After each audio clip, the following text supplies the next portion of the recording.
ذکر کرے، اللہ کی یاد کرے، اللہ کا نام لے، تسبیح پڑھے، تحلیل کرے، تکبیر کرے اور دیگر کلمات خیر کہے، قرآن مجید کی تلاوت کرے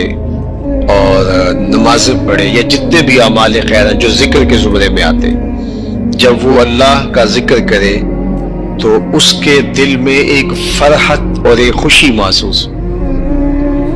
یعنی طبیعت میں گھٹن نہ ہو، طبیعت کے اندر پست کی کیفیت و قبض کی نہ ہو، تو یہ سمجھ لو کہ اس کا اللہ اس کے ماضی کے عمل قبول کر چکا ہے، اور اس کو اس لیے ذکر سے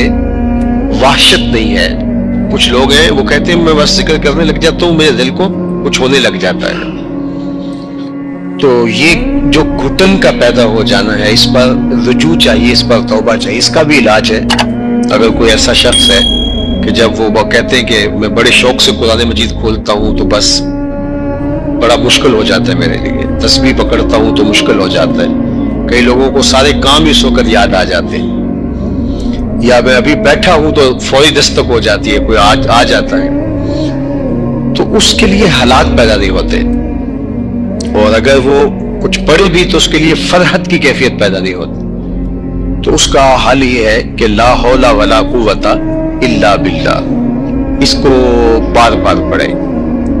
کیونکہ یہ پڑھنے سے جو ہے وہ اللہ تعالیٰ اس کو حفاظتوں کا حصار عطا کرے گا اور بیماریاں دور کرے گا۔ یہ روحانی بیماری ہے، لیکن اگر نیکی کرنے سے فرحت ملتی ہے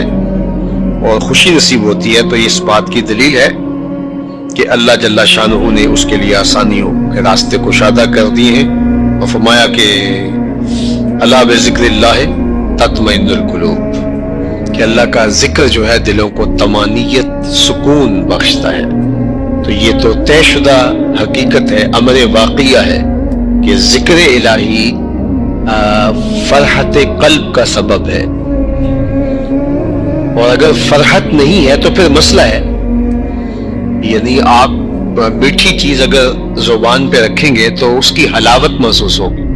اس کی مٹھاس سے آپ ایک خوشگوار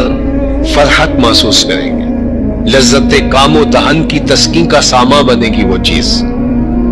لیکن اگر آپ کوئی میٹھی چیز اپنے منہ پہ رکھتے ہیں تو آپ کو کچھ بھی محسوس نہیں ہوتا، الٹا آپ کو تلخی ہونے لگ جاتی ہے، تو پھر اس کا مطلب ہے کہ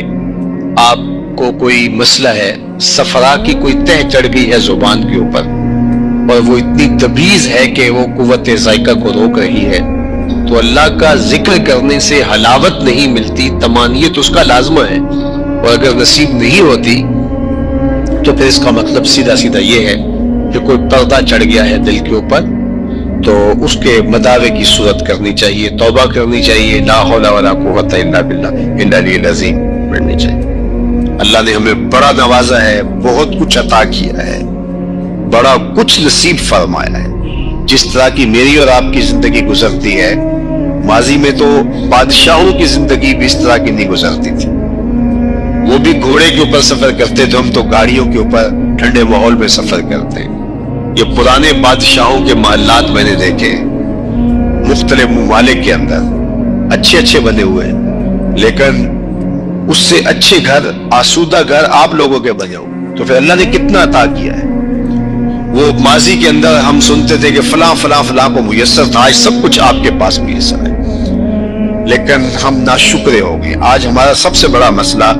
شکر گزاری سے گریز کرنا ہے۔ سویر سے لے کر شام تک ہمیں یہ شکوے ہیں، اٹھتے ہوئے یہ شکوے کہ ہمارے پاس یہ نہیں، ہمارے پاس یہ نہیں، ہمارے پاس یہ نہیں، ہمارے پاس یہ نہیں۔ کبھی یہ بھی گننا شروع کریں کہ میرے اللہ نے مجھے یہ بھی عطا کیا،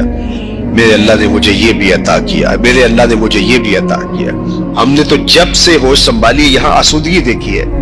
بچپن ہمارا اچھا گزرا، جوانی اچھی گزری، لڑکپن اچھا گزرا، اب بڑھاپا بھی ٹھیک گزر رہا ہے، لیکن یہ کتنے لوگ ہیں کہ جنہوں نے پوری زندگی مشقتوں میں گزاری، لیکن اس کے باوجود وہ بات بات پہ الحمدللہ کہہ رہے ہیں، اور ہم کہتے ہیں کہ بس جس کے پاس 3-4 کروڑ کی گاڑی بھی ہے، 10 کروڑ کا بنگلہ بھی ہے، بینک بیلنس بھی ہے، اللہ تعالیٰ نے 16 کڑیل جوان بیٹے بھی دیے ہیں، اللہ تعالیٰ نے گھر کو آبادیاں دی ہیں، خوشیاں دی ہیں، صحت دی ہے،